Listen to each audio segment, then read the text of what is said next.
What up guys, my name is Kong and today I'm going to be talking about Lord of the Rings, The Return of the King, the extended cut. It took me a while to finish the movie or the series, but I finally finished it and I'm going to talk about, the movies, what I like and what I don't like about this movie. Excuse me.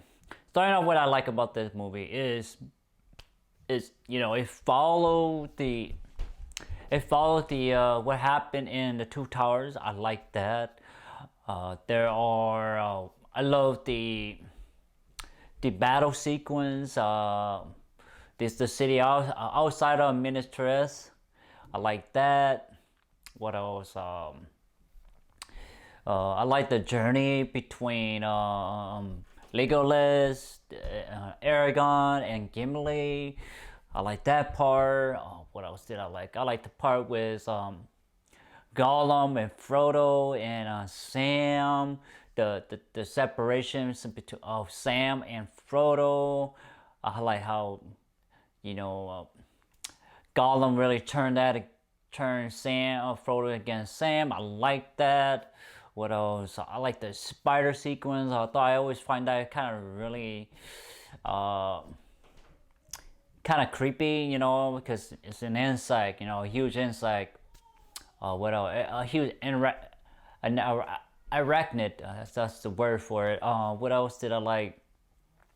I like the CGI in this movie. It's actually still really good.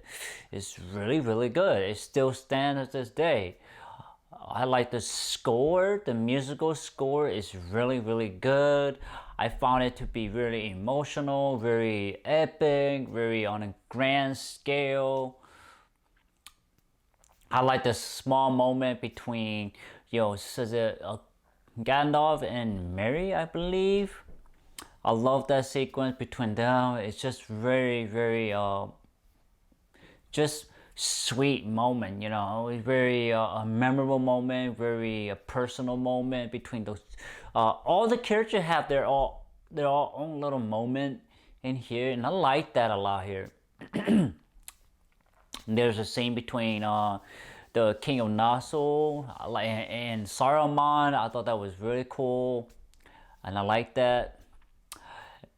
What else did I like? Yes, let's talk about what I don't like about this movie.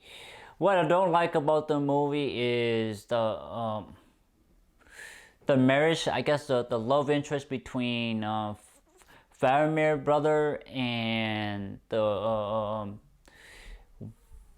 one of the lieutenant of the King of Rohan. I think it's his niece is in love with him.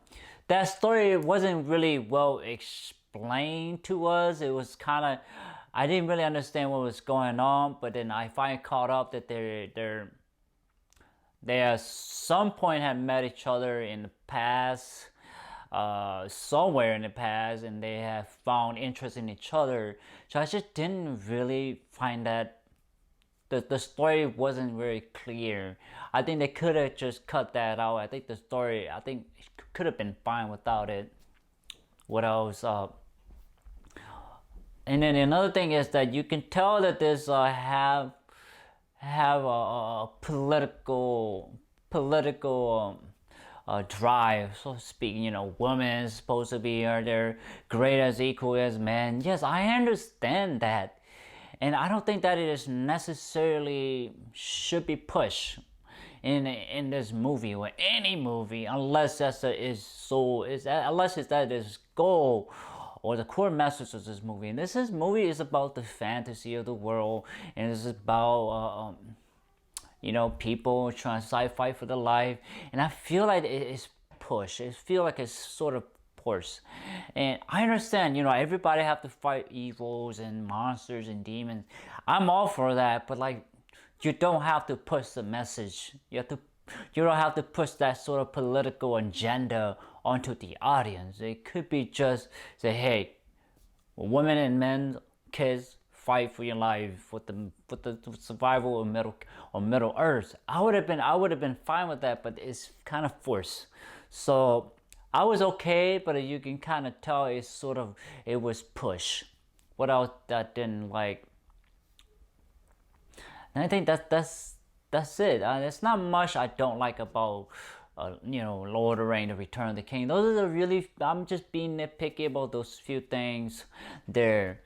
What was the rating I give this movie? I give it an 8 out of 10. I truly enjoyed this movie. I thought it was good. It really, in the series or this trilogy, in the story, in such a really beautiful, very peaceful, very memorable ending to the whole stories. And understanding this is not the end of the story, because there is Sam and Merry, Pippin. So that is why I give it an 8 out of 10. It's a good trilogy movie to watch. Anyway, guys, please like, thumbs up, share, subscribe, and browse to my YouTube channel. I have a lot of content for you guys to check out. Please do so. Thank you so much. Take care, guys. Bye-bye.